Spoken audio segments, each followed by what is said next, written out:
All right. You guys ready? Oh, boy.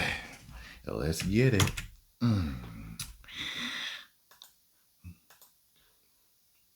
You know, chronicling the absolute calamity that is the Acolyte week after week has been one of the most intellectually draining experiences of my entire career. It's like watching someone exhume the corpse of a beloved relative, bend it over a table, and do the kind of things to it that would make Tatiana blush, and then having to describe the whole thing.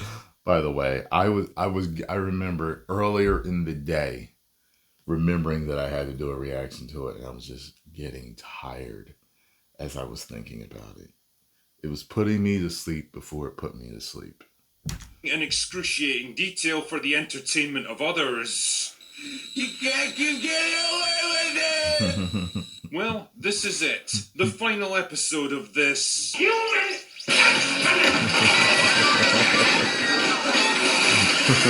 So without further ado, let's get this crap over with. The episode begins with strong female protagonist wearing a gimp mask and breathing really heavy, which is how a lot of good Saturday nights begin for me, because she's just had a vision of her sister murdering Squid Game guy, because she can see into the future now, don't you know? Wow, that's a pretty useful skill right there. Shame it was never used or mentioned before or after this precise moment in the story. It's almost like the writers couldn't think of any other way to reunite the two sisters in time for the finale, so they just decided, what the hell, May can see into the future now, or something. So anyway, her and discount Ezra Miller...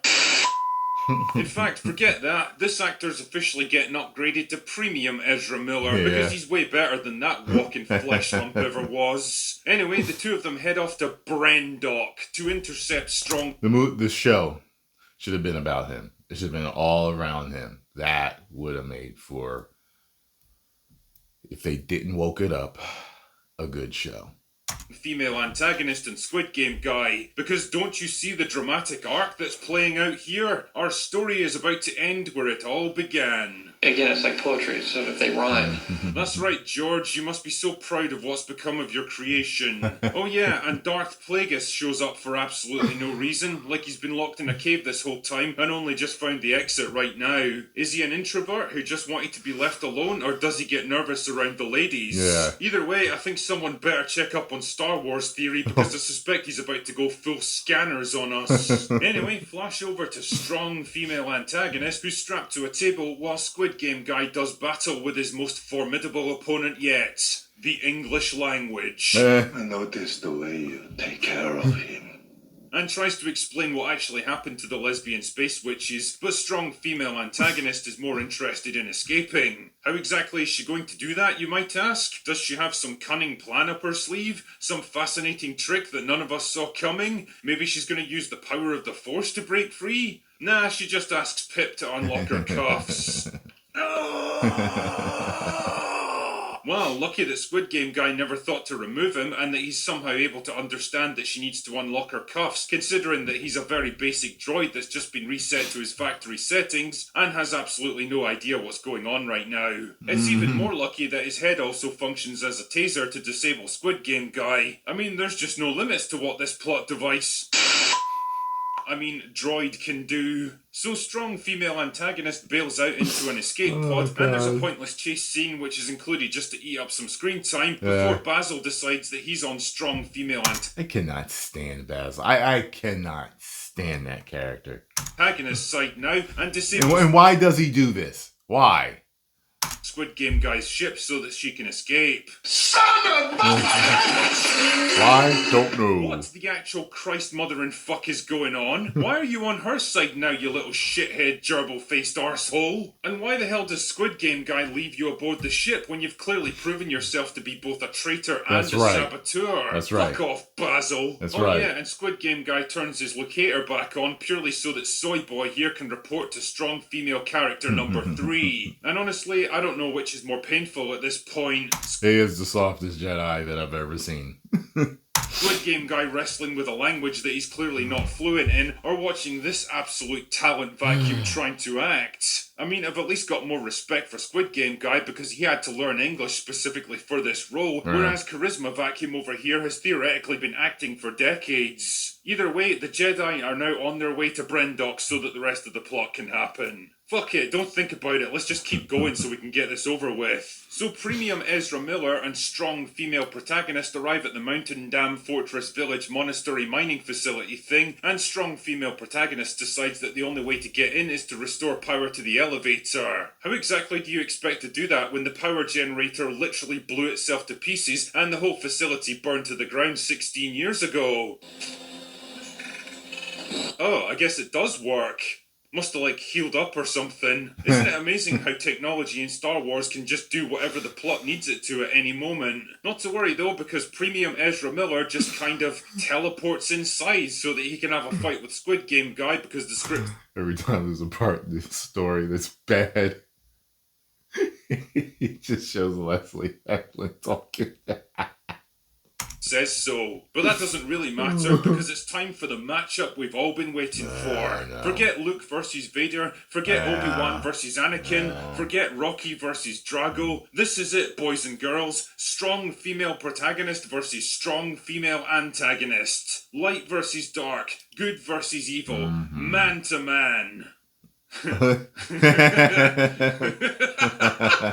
Jesus Christ, man. I've seen some embarrassing spectacles in my time, most of them made by Disney, but this may go down as one of the single worst fight scenes in all of Star Wars. Watching Amandla Stenberg awkwardly stumble her way through this fight choreography, clumsy and flat-footed and stiff as a fucking board, makes Rosario Dawson look like Muhammad I'm Hard Bruce Lee. Squid Game Guy is literally twice her age and moves with more speed, grace and coordination than she could ever hope for. Anyway, whatever. So the point here is that Squid Game Guy and Premium Ezra Miller are having a far more entertaining fight when the terrible twins show up to ruin the fun. And then strong female protagonist gets angry when Squid Game Guy confesses to killing her mum for completely justifiable reasons that for some reason he's not able to justify because the script doesn't want him to. Then she force chokes him to death and the three of them escape just as Charisma Vacuum and Soy Boy arrive with the rest of the Jedi. And wouldn't you know it, they end up back at the tree where we first met them 16 years ago. Again, it's like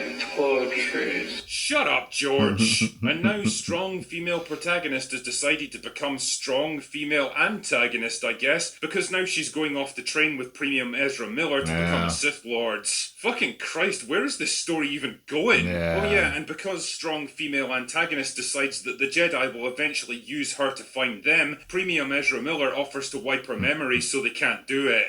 Wait, what? Here's an even better solution for you. Why don't the three of you escape together and then you can go your separate ways later? Why'd you have to wipe her entire memory and potentially turn her into a complete retard? Not that you'd notice much difference, to be fair. So anyway, May gets her memory wiped and Osha escapes with Premium Ezra Miller, and Charisma Vacuum blames the whole thing on Squid Game Guy so that she can avoid any repercussions for the Jedi and herself. Wow, a woman throwing other people under the bus to avoid taking responsibility for her shocking personal failures. Right what you know, eh, Leslie? And that's it. That's the final wet fart of an episode over and done with, thank God.